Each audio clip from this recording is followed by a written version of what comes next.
BA part द्वितीय, BA part second, political science राजनीति विज्ञान, एमडीएस यूनिवर्सिटी के विद्यार्थियों, मैं डॉक्टर गैब्रियल खान से आचार्य राजनीति विज्ञान, राजकीय महाविद्यालय अजमेर। हमारा जो विषय था वो था भारत शासन अधिनियम 1935 की विशेषताएं। भारत शासन अधिनियम 1935 की विशेषताएं। Government of India act 1935, salient features of government of India act 1935। हमने इसमें 8 विशेषताएं कर ली थी। 8 विशेषताओं में आखिरी विशेषता जो हमने की थी वो ब्रिटिश संसद की सर्वोच्चता की थी। ब्रिटिश संसद की सर्वोच्चता। आज हम जो नवी विशेषता करेंगे वो नवी विशेषता है प्रस्तावना का अभाव। प्रस्तावना का अभाव। प्रस्तावना का अभाव 1935 के अधिनियम में कोई प्रस्तावना नहीं रखी गई थी। 1935 के अधिनियम की कोई प्रस्तावना नहीं थी। 1935 के अधिनियम में कोई भी प्रस्तावना नहीं रखी गई थी जो कि इस अधिनियम के उद्देश्यों को बता सके, इसके उद्देश्यों का ज्ञान हो सके, जिससे कि इसके उद्देश्यों का ज्ञान हो सके। ऐसी कोई प्रस्तावना नहीं रखी गई थी जिससे कि इसके क्या उद्देश्य हैं उसका पता चल सके। 1935 के अधिनियम में कोई भी प्रस्तावना नहीं थी। किसी भी प्रस्तावना को नहीं रखा गया था जो कि इसके उद्देश्यों को बता सके, इसके उद्देश्य क्या है इसका ज्ञान प्राप्त हो सके। ब्रिटिश संसद के कुछ सदस्यों ने, ब्रिटिश संसद के जो सदस्य थे उसमें से कुछ सदस्यों ने इस आधार पर इस अधिनियम की आलोचना की। किस आधार पर? इस आधार पर इस अधिनियम की आलोचना की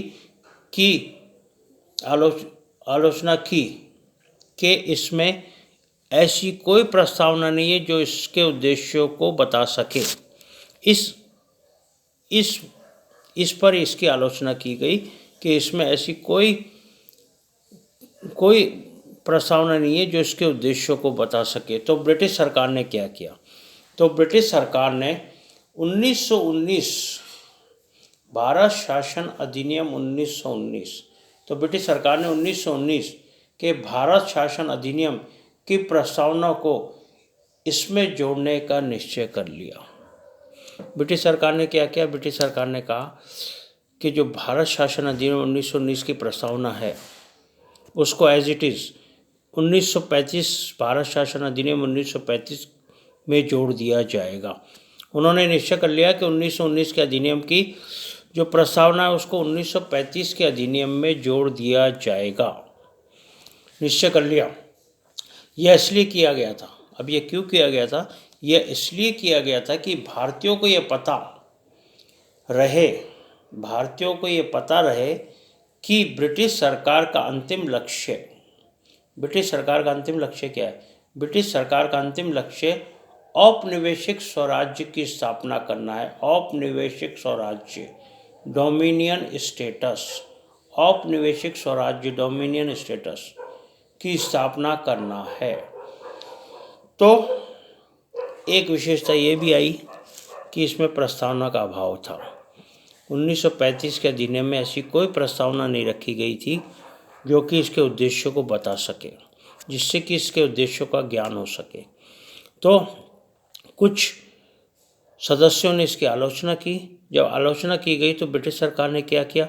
ब्रिटिश सरकार ने 1919 के अधिनियम की जो प्रस्तावना थी उसको 1935 के अधिनियम की प्रस्तावना बनाने का निश्चय किया।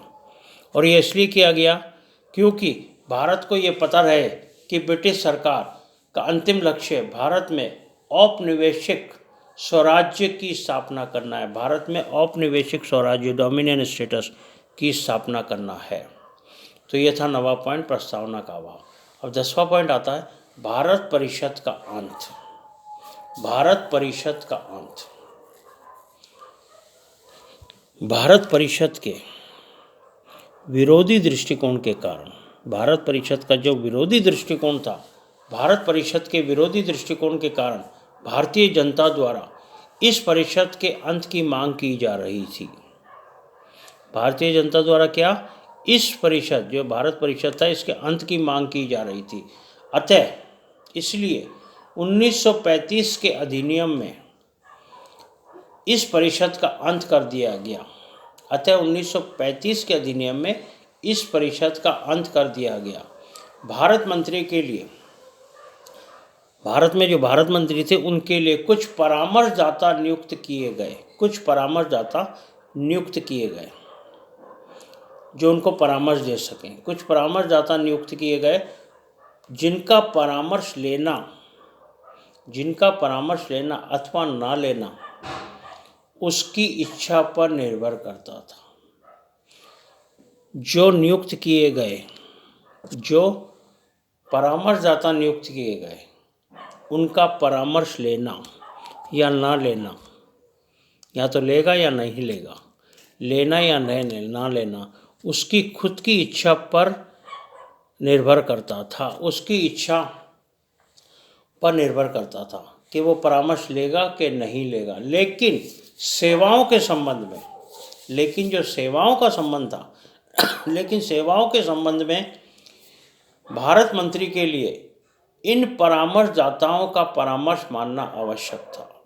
सेवाओं के संबंध में भारत मंत्री के लिए ये जो परामर्शदाता थे, जो परामर्श देते, इनका परामर्श मानना आवश्यक था। केवल सेवाओं में परामर्श मानना आवश्यक था। इसके साथ ही 1935 के अधिनियम द्वारा केंद्रीय और प्रांतीय सरकारों के लिए परिवर्तनों के अनुरूप भारतीय शासन पर भारत मंत्री की शक्तियां कुछ कम की गईं। केंद्रीय और प्रांतीय स्तर पर भारत मंत्री की जो शक्तियां थी उसको कुछ कम किया गया, उसको घटाया गया।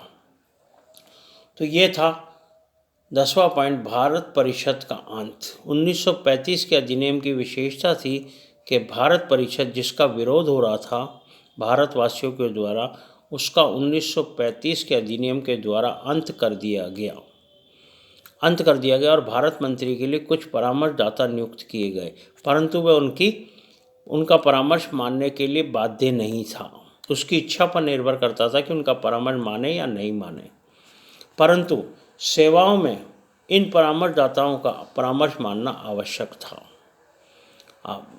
उसके लिए आवश्यक था। ये था 10वां पॉइंट, भारत परिषद का अंत। 11वां पॉइंट आता है सांप्रदायिक निर्वाचन पद्धति का विस्तार। सांप्रदायिक निर्वाचन पद्धति का विस्तार। यद्यपि यह बात तो स्पष्ट हो गई थी कि सांप्रदायिक चुनाव पद्धति भारत के हित में नहीं है। ये बात तो स्पष्ट थी कि सांप्रदायिकता के आधार पर जो चुनाव पद्धति है वो भारत के हित में नहीं है, लेकिन अंग्रेज़ तो क्या करते थे? अंग्रेज़ों ने फूट डालो और राज करो।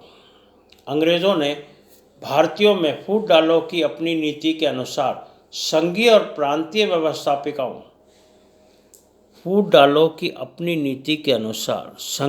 प्रांतीय व्यवस्थापिकाओं में विभिन्न संप्रदायों और विशेष हितों को प्रतिनिधित्व देने के लिए इस पद्धति को न केवल जारी रखा, ये जो पद्धति थी, कौन सी पद्धति? सांप्रदायिक निर्वाचन पद्धति, न केवल जारी रखा अपितु आंग्ल भारतीय, एंग्लो इंडियन कहते हैं जिसको, आंग्ल भारतीय, भारतीय ईसाइयों, इंडियन क्रिश्चियंस, भारतीय ईसाइयों, यूरोपियन तो आप समझते हैं, यूरोपियनों और हरिजनों के लिए इस पद्धति का विस्तार भी कर दिया। मतलब ना केवल सीमित रखा बल्कि इसका विस्तार भी कर दिया। सांप्रदायिक निर्वाचन पद्धति को केवल सीमित ही नहीं रखा, इसका विस्तार भी कर दिया, क्योंकि अंग्रेज़ों की नीति क्या थी? फूट डालो और राज करो। संघीय व्यवस्थापिका के दोनों सदनों में मुसलमानों को 1/3 स्थान प्रदान किए गए। संघीय व्यवस्थापिका जो थी उसके दोनों सदनों में, 2 सदन बताए थे मैंने आपको कल, संघीय व्यवस्थापिका जो थी उसके दोनों सदनों में, एक नहीं दोनों सदनों में मुसलमानों को 1/3 स्थान प्रदान किए गए। तो ये अंग्रेज़ों की फूट डालो और शासन करो, फूट डालो और राज करो की नीति थी, जिसके अनुसार सांप्रदायिक निर्वाचन पद्धति का विस्तार किया गया, उसको समाप्त नहीं किया गया। सांप्रदायिक विस्तार पद्धति जो थी वो भारत के हित में नहीं थी, लेकिन अंग्रेज़ों की नीति थी फूट डालो और राज करो। तो अंग्रेज़ों ने इसको समाप्त ना करके बल्कि इसका विस्तार कर दिया। और विस्तार क्या किया, किस में किया? आंग्ल भारतीय, भारतीय ईसाइयों, यूरोपियन और हरिजनों के लिए इस पद्धति का विस्तार कर दिया। मतलब ये पद्धति अब उन पर भी लागू होगी। और संघीय व्यवस्थापिका के दोनों सदनों में, दोनों सदन थे संघीय व्यवस्थापिका के, दोनों सदनों में मुसलमानों को 1/3 स्थान प्रदान किए गए। मुसलमानों को क्या किया गया? 1/3 स्थान प्रदान किए गए। तो ये भी एक विशेषता थी कि सांप्रदायिक निर्वाचन पद्धति का विस्तार कर दिया गया। सांप्रदायिक निर्वाचन पद्धति जो भारत के हित में नहीं थी, उसका अंग्रेज़ों के द्वारा विस्तार किया गया, क्योंकि अंग्रेज़ों की नीति थी फूट डालो और राज करो। अंग्रेज चाहते थे कि अब भारत में फूट पड़ी रहे, इसके लिए उन्होंने इसका विस्तार किया। उन्होंने आंग्ल भारतीय, भारतीय ईसाइयों, यूरोपियनों और हरिजनों के लिए इस पद्धति का विस्तार कर दिया, इस पद्धति को बढ़ा दिया, विस्तार कर दिया। और संघीय व्यवस्थापिका जो थी उसके दोनों सदनों में मुसलमानों को 1/3 स्थान प्रदान किए गए। मुसलमानों को क्या किए गए? 1/3 स्थान प्रदान किए गए। तो सांप्रदायिक निर्वाचन पद्धति का विस्तार किया गया। अब आखिरी पॉइंट आता है, लास्ट पॉइंट, 12वां पॉइंट विशेषताओं का, बर्मा, बरार और अदान। बर्मा, बरार और अदान, बर्मा, बरार और अदन, 3 जगह हैं, बर्मा, बरार और अदन। 1935 के अधिनियम के द्वारा, 1935 का जो अधिनियम था इसके द्वारा बर्मा को भारत से अलग कर दिया गया। 1935 के अधिनियम के द्वारा बर्मा को भारत से अलग कर दिया गया और अदन को भारत सरकार के नियंत्रण से मुक्त करके, अदन जो था उसको भारत सरकार के नियंत्रण से मुक्त करके 1 अप्रैल 1937 को इंग्लैंड के औपनिवेशिक कार्यालय के अधीन कर दिया गया। औपनिवेशिक कार्यालय के अधीन कर दिया गया। एक लाइन का क्वेश्चन है, ध्यान रखना। कब किया गया? अदन को भारत सरकार के नियंत्रण से मुक्त करके अदन को 1 अप्रैल 1937 को इंग्लैंड के औपनिवेशिक कार्यालय के अधीन कर दिया गया। औपनिवेशिक कार्यालय जो था उसके अधीन कर दिया गया। यद्यपि बरार के ऊपर, बरार जो था उसके ऊपर निज़ाम हैदराबाद था, बरार के ऊपर निज़ाम हैदराबाद की नाम मात्र की सत्ता स्वीकार कर ली गई। निज़ाम हैदराबाद की नाम मात्र की, मतलब सत्ता तो स्वीकार की गई लेकिन नाम मात्र की सत्ता स्वीकार कर ली गई, परंतु उसको शासन की दृष्टि से मध्य प्रांत का अंग बना दिया गया। उसको शासन की दृष्टि से, बरार जो था उसको शासन की दृष्टि से मध्य प्रांत का अंग बना दिया गया। मध्य प्रांत का अंग रहेगा, वो मध्य प्रांत का अंग बना दिया गया। तो इस प्रकार बर्मा, बरार और अदन, ये 3 थे, बर्मा, बरार और अदन। इस अधिनियम के तहत बर्मा को तो भारत से बिल्कुल अलग कर दिया गया, बर्मा को तो भारत से हटा दिया गया। और अदन जो था उसको भारत सरकार के नियंत्रण से मुक्त करके 1 अप्रैल 1937 को इंग्लैंड के औपनिवेशिक कार्यालय के अधीन कर दिया गया। इंग्लैंड का जो औपनिवेशिक कार्यालय था उसके अधीन कर दिया गया, उसके अधीन बना दिया गया। परंतु उसको तो अधीन कर दिया गया, बर्मा को बिल्कुल अलग कर दिया गया, उसको औपनिवेशिक कार्यालय जो कि इंग्लैंड का था उसके अधीन कर दिया गया। किसको? अदन को। अब रहा बरार। बरार के ऊपर निज़ाम हैदराबाद का नाम मात्र सत्ता स्वीकार कर ली गई।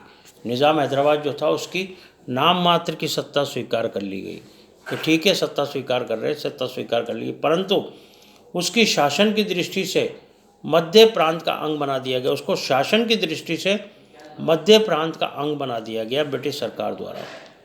तो ये थी विशेषताएं, 12 प्रकार की विशेषताएं हैं जो हमने देखी 1935 भारतीय शासन अधिनियम 1935 की 12 प्रकार की विशेषताएं। अब जब विशेषताएं आएंगी तो आलोचना भी आएगी।